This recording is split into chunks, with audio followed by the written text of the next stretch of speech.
एक ट्रेन जो पिछले 17 सालों से चलती आ रही है। पूरी दुनिया बर्फ में ढक चुकी है। दुनिया में कुछ ही लोग बचे हुए हैं जो कि इस ट्रेन में पिछले 17 सालों से जीते आ रहे हैं। इस ट्रेन के लोगों को 3 तरह से बांटा गया है। पहले वो जिनके पास फर्स्ट क्लास का टिकट था, जो कि बहुत ही अमीर लोग थे, जिनको 5 स्टार होटल की तरह सुविधाएं दी गई थी। दूसरे थे इकोनॉमी क्लास वाले, जिनको फर्स्ट क्लास वालों से कुछ कम सुविधाएं दी गई थी। और तीसरे थर्ड क्लास वाले लोग थे जो इस ट्रेन में फ्री में चढ़ाए गए थे। इन बेचारों को अच्छा खाना तो दूर रहा, नहाने के लिए पानी भी नसीब नहीं होता है। और ये पिछले 17 सालों से सिर्फ एक ही खाना खा रहे हैं, प्रोटीन बार। इस ट्रेन को बिलफर्ड नाम के एक आदमी ने बनाया था, जो इस ट्रेन के इंजन सेक्शन में रहता है। कहानी की शुरुआत में हमें बताया जाता है कि ग्लोबल वार्मिंग की वजह से लोग मरने लग गए थे और अर्थ का टेम्परेचर इतना ज्यादा हो गया था, पूरी दुनिया खत्म होने की कगार पर पहुंच जाती है। तभी साइंटिस्ट एक CW7 नाम का केमिकल डिस्कवर करते हैं। सभी साइंटिस्ट कहते हैं केमिकल को एटमॉस्फेयर में रिलीज करते ही अर्थ नॉर्मल फॉर्म में आ जाएगी। इसीलिए 72 देशों ने मिलकर CW7 नाम की एक मिसाइल को बनाया और उसे एटमॉस्फेयर में रिलीज कर दिया। लेकिन ये उनका मिशन पूरी तरीके से फेल हो जाता है और इसी की वजह से ग्लोबल टेम्परेचर इतना कम हो जाता है कि पूरी दुनिया में बर्फ जम जाती है। जितने बचे हुए जानवर, इंसान,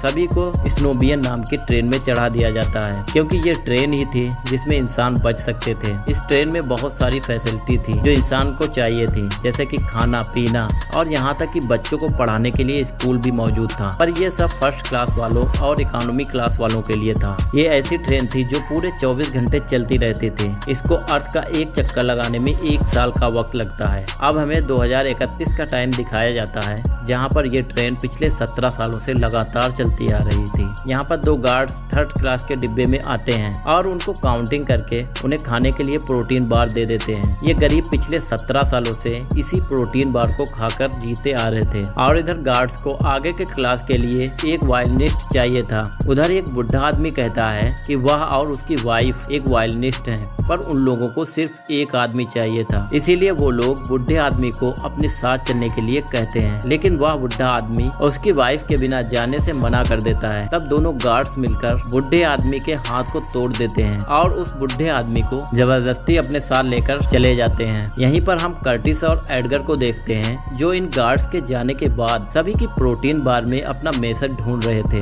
तभी यहाँ पर तानिया नाम की एक लड़की जो बताती है कि वो जो ढूंढ रहे हैं वह उसके बेटे की प्रोटीन में है। फिर कर्टिस उस बच्चे को बहला फुसलाकर उस बच्चे से उस प्रोटीन बार को ले लेता है और उसमें से कैप्सूल निकाल लेता है, जिसमें एक मैसेज था, जिस मैसेज को आगे के डिब्बों से कोई भेजा करता था। थर्ड सेक्शन वाले लोगों की हालत बहुत खराब थी। बाहर का नजारा भी इनको देखने को नसीब नहीं होता था, इसीलिए वो बगावत करके आगे के डिब्बे में जाना चाहते थे। हालांकि इन्होंने पिछले 17 सालों में 2 बार कोशिश की थी और ये नाकामयाब हुए थे। इधर ये सभी लोग कर्टिस को अपना लीडर मानते हैं, पर कर्टिस अपने आप को लीडर नहीं मानता। अब ये मैसेज कर्टिस एक हीलियम नाम के आदमी के पास ले जाता है, जो इस ट्रेन का सबसे बूढ़ा आदमी है और इन सबका सीनियर था, और कर्टिस इसको अपना लीडर भी मानता है। इनके मैसेज में किसी नैमगुन नाम के आदमी का जिक्र था, जिसने कि इस ट्रेन के सभी सिक्योरिटी सिस्टम को डिजाइन किया था, लेकिन अभी वो ट्रेन के जेल सेक्शन में बंद है। और अब इनका प्लान था कि अब ये उस आदमी को छुड़ाएंगे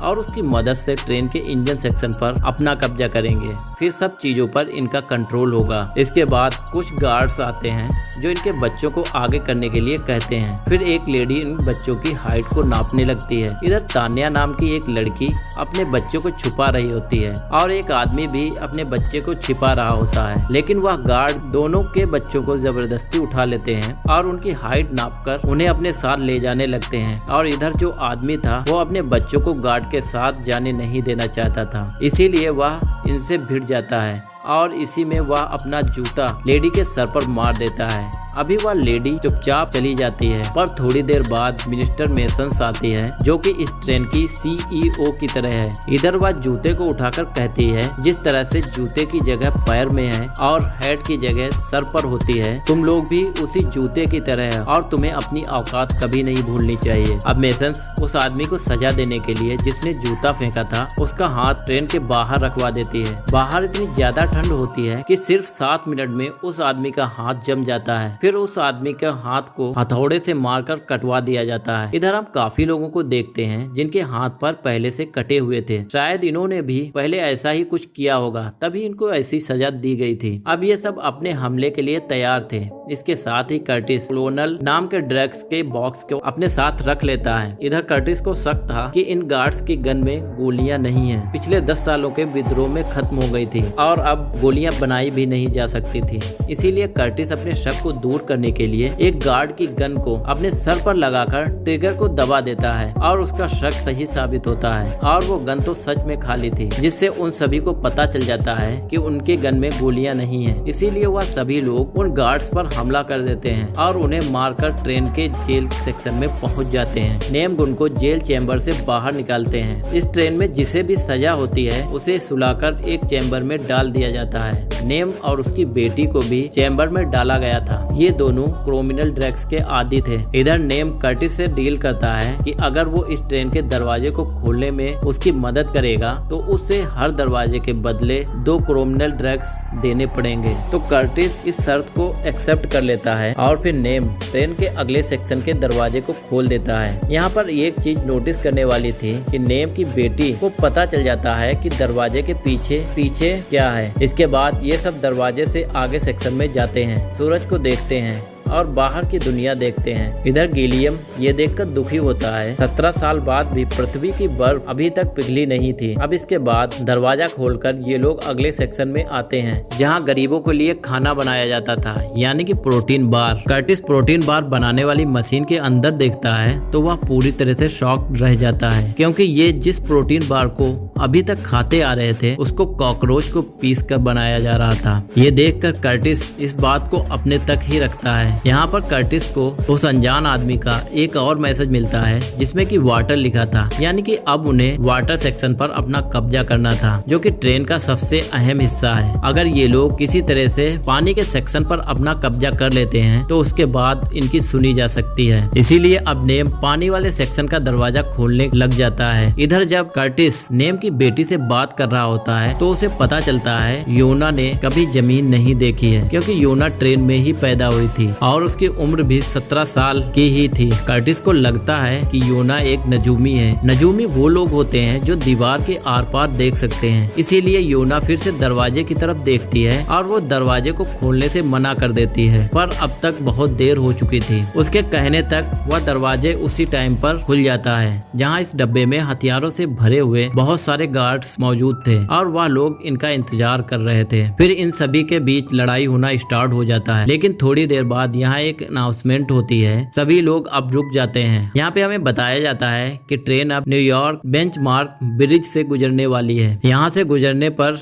इन्हें पता चल जाता है कि साल भर कंप्लीट हो गया है। और फिर जब ये ट्रेन ब्रिज से गुजरती है तो ट्रेन के गार्ड्स हैप्पी न्यू ईयर चिल्लाने लगते हैं, लेकिन ट्रेन के ट्रैक पर एक बहुत बड़ी बर्फ की चट्टान बन चुकी थी, जिस वजह से ट्रेन हिलने लग जाती है। ये सभी लोग नीचे बैठ जाते हैं। नेम अपनी बहन को नीचे गिरा हुआ एक प्लेन दिखाता है, जो पिछले साल के मुकाबले इस साल काफी साफ दिखाई दे रहा था, जिसका मतलब साफ था कि बर्फ धीरे धीरे पिघल रही है। तभी इधर ट्रेन की CEO मैसन आ जाती है। वह इन सबसे कहती है कि तुम लोग अपनी औकात भूल रहे हो। तुम्हें बेलफर्ड का शुक्रिया अदा करना चाहिए कि तुम लोगों को उसने ट्रेन में चढ़ाया और तुम्हारी जान बचाई और तुम्हें खाना दिया, और तुम उसका बदला पानी की सप्लाई पर कब्जा करके ट्रेन का बैलेंस खराब करना चाहते हो। इसीलिए वह अपने गार्ड्स को 70% गरीब लोगों को मारने का हुक्म दे देती है। उसका ऑर्डर सुनते ही सभी गार्ड्स नाइट विजन गॉगल्स लगाकर उन्हें मारने के लिए तैयार हो जाते हैं, क्योंकि ट्रेन अब एक लंबे टनल से गुजरने वाली थी। और फिर जैसे ही ट्रेन टनल के अंदर गुजरती है, वह लोग इन गरीबों पर हमला करना शुरू कर देते हैं, जिसमें इनके काफी सारे लोग मारे जा रहे थे। तो कर्टिस अपने पीछे वाले साथियों को आवाज लगाता है और उन्हें मसाल लेकर आने के लिए कहता है। और फिर यहाँ पर बहुत सारे गरीब लोग मसाल लेकर आते हैं और वो गार्ड्स के साथ लड़ने लगते हैं। इधर लड़ाई के दौरान एक आदमी लेडी मेसन के कमांडर को पकड़ लेता है, पर लेडी मेसन उसे मरने देती है।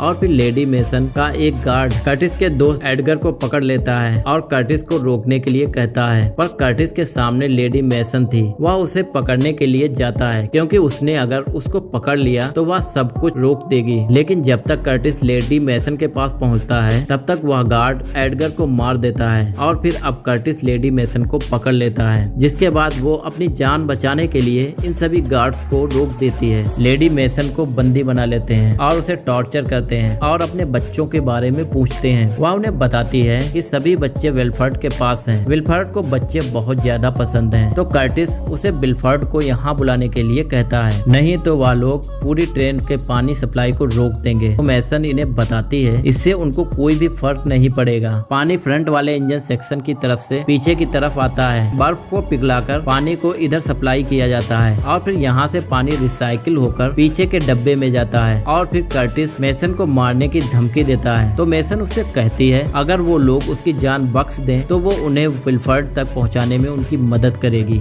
अब रात में जब कर्टिस और गिलियन बात कर रहे थे तो गिलियन कर्टिस को बताता है कि हमारे बहुत सारे आदमी मारे जा चुके हैं। कर्टिस उनसे कहता है कि अब आप सभी लोग यहीं पर रुकेंगे क्योंकि उनके पास मैसन है। वह लोग इंजन तक आसानी से पहुंच जाएंगे और फिर जब इंजन पर उनका कब्जा हो जाएगा तो वह उन सबको बुला लेंगे। इसके बाद गिलियन कर्टिस से कहता है कि जब तुम इंजन सेक्शन में जाओगे तो उधर तुमको विल्फर्ड मिलेगा और वह तुम्हें अपनी बातों में उलझाने की कोशिश करेगा, लेकिन तुम सीधा उसकी जबान को काट देना क्योंकि वह अपनी बातों में उलझाने में माहिर है। जिसके बाद कर्टिस अपने 6 लोगों के ग्रुप में नेम को लेकर आगे बढ़ता है। बाकी सब गरीब यहीं पर रुकते हैं। अब यह लोग आगे बढ़ते हैं तो इन्हें सबसे पहले फार्म सेक्शन मिलता है जिसमें सभी अमीरों के लिए फल व सब्जियां वगैरह उगाए जाते थे और अगले सेक्शन में बहुत सारी मछलियों को पाला जाता था। इधर एक रेस्टोरेंट भी था। अब ये लोग यहाँ पर खाना खाने में लग जाते हैं क्योंकि आज तक इन्होंने कभी भी मांस नहीं खाया था। इधर मैसन इन्हें बताती है एक्वेरियम में कुछ लिमिटेड चीजों को ही रखते हैं ताकि ट्रेन में बैलेंस बना रहे। और फिर जब मैसन खाना खाने लगती है तो कर्टिस उसे रोककर कॉकरोच से बना हुआ प्रोटीन बार खाने के लिए कहता है, जिसे मैसन को ना चाहते हुए भी खाना पड़ता है। अब उसके अगले डिब्बे में एक स्कूल था जहां अमीरों के बच्चों को ब्रेन वॉश करके पढ़ाया जाता था। इन सभी को विल्फर्ड को एक भगवान की तरह बताया जा रहा था जिसने इंसानियत को बचाया और पिछले डिब्बे में रहने वालों को घटिया और कमीना बताया जाता है। इधर तान्या अपने बच्चों की फोटो दिखाकर उन बच्चों से पूछती है क्या किसी ने उनको देखा है। तो इधर एक बच्चा उनसे बताता है कि वह लोग पीछे से आए और आगे की ओर चले गए। अभी ट्रेन एक ऐसी जगह से गुजर रही थी जहाँ पर पिछली बगावत में कुछ लोग नीचे उतर गए थे और बाहर टेम्परेचर में आते ही वह लोग फ्रीज होकर मारे गए थे और उनकी बॉडी अभी तक वहीं पर जमी हुई थी। उधर बच्चों की टीचर ट्रेन के बाहर उनकी बॉडी दिखाकर कहती है और उन्हें बताती है अगर ट्रेन का इंजन रुका तो वह लोग भी फ्रीज होकर जम जाएंगे, इसीलिए ये ट्रेन ही उनका घर है और उन्हें किसी भी हालत में इस ट्रेन से बाहर नहीं जाना है। तभी इधर एक आदमी बहुत सारे अंडों को लेकर आता है और उन्हें न्यू ईयर की खुशी में बांटने लगता है। एक एग से भरी हुई टोकरी बच्चों की टीचर को भी देकर जाता है। पानी वाले सेक्शन में अंडों को बांटने के लिए जाता है। इधर इन गरीबों को लगता था अंडे और चिकन बहुत पहले से ही खत्म हो चुके हैं, इसीलिए वह लोग एग को देखकर हैरान थे। और फिर अंडा देने वाला आदमी कहता है ट्रेन में ऐसी बहुत सारी चीजें हैं जो लोगों को लगता है कि खत्म हो चुकी हैं, जैसे कि गन्स में बुलेट का ना होना। ऐसा कहकर वह अपने एग वाली टोकरी से एक मशीन गन निकालता है और उन सब पर हमला करके अपने गार्ड्स को छुड़ा लेता है और उन्हें भी गन दे देता है। और फिर वो लोग उन गरीबों को मारना शुरू कर देते हैं। स्कूल टीचर भी अपनी टोकरी से एक गन को निकालती है और कर्टिस और उसके साथियों पर हमला कर देती है, जिसमें कर्टिस के एक साथी मारा जाता है। और तभी कर्टिस को दूसरा साथी एक चाकू को उसके गले में मारकर उसे मार देता है। और जब कर्टिस उसके साथी सीसीटीवी स्क्रीन पर देखते हैं, वहाँ वाटर सेक्शन में गार्ड्स के इंचार्ज फ्रैंको ने बहुत सारे गरीबों को मार दिया था। गरीबों के लीडर गिलियन को भी कैमरे के सामने लाता है और उसे गोली मार देता है, जिसे देखकर कर्टिस को बहुत ज्यादा गुस्सा आता है और वह इधर मैसन को भी गोली मार देता है। जिसके बाद कर्टिस, तान्या और नेम आगे के डिब्बों में जाते हैं। वह लोग देखते हैं अमीर लोग अपनी जिंदगी बड़े ऐशो आराम से जी रहे हैं और यहाँ अमीरों के लिए बहुत अच्छी अच्छी सुविधाएं हैं कि अमीरों के लिए हॉस्पिटल्स, ब्यूटी पार्लर और यहाँ तक कि स्विमिंग पूल जैसी 5 स्टार होटल वाली सुविधाएं हैं। और फिर इधर जब नेम अगले सेक्शन के दरवाजे को खोल रहा था तो यहाँ पर फ्रैंको अपने गार्ड्स को लेकर पहुंच जाता है और इन पर हमला कर देता है। ये सभी उसका मुकाबला करते हैं। वह इधर कर्टिस के एक साथी और तान्या को गोली मार देता है। फिर जब वह नेम की बेटी को मारने वाला था तो नेम उससे लड़कर रोकने की कोशिश करता है। तभी कर्टिस फ्रैंको को चाकू मारकर उसे मरने के लिए वहीं पर छोड़ देता है। इधर तान्या मरने से पहले अपने बेटी की फोटो को दिखाकर उसे ढूंढने के लिए कहती है, जिसके बाद कर्टिस, नेम और उसकी बेटी योना इंजन सेक्शन की तरफ जाते हैं। जहां जाते वक्त अमीर लोग पाउडर के नशे में पार्टी कर रहे थे, जिसे देखकर नेम और उसकी बेटी योना बहुत सारे क्रोनल ड्रग को अपने पास रख लेती है। जिसके बाद ये तीनों इंजन सेक्शन के पास पहुंच जाते हैं। यहाँ पहुंचते ही कर्टिस अपना आपा खो देता है और गुस्से में उस दरवाजे को तोड़ने और खोलने की कोशिश करता है, क्योंकि यहाँ तक पहुँचने में कर्टिस ने अपने बहुत सारे लोगों को खो दिया था। और फिर इधर नेम कर्टिस को शांत करता है और फिर उसे दुनिया में बची हुई आखिरी सिगरेट पीने के लिए देता है। जिसके बाद कर्टिस नेम को अपने पास्ट के बारे में बताता है कि जब 18 साल पहले धरती पर सब कुछ जमना शुरू हुआ था तो बिलफर्ड के गार्ड ने बहुत सारे लोगों को ट्रेन के आखिरी सेक्शन में डाल दिया था। वहाँ पे कम से कम 1000 लोगों को भरा गया था। उधर 1 महीने तक ना कोई खाना मिला और ना ही पानी, इसीलिए सारे लोग भूख से मरने लगे और एक दूसरे को काट कर खाने लग गए थे। और इसी वजह से कर्टिस खुद से भी नफरत करता था, क्योंकि उसने इंसान और बच्चों के मीट को खाया था। कर्टिस बताता है कि उसने बहुत बड़ी गलती की है। उसी टाइम पर एक औरत थी जो अपने बच्चों के साथ छिपी हुई थी, पर मैंने अपनी भूख मिटाने के लिए उसके बच्चे को छीना और उसकी माँ को मार दिया।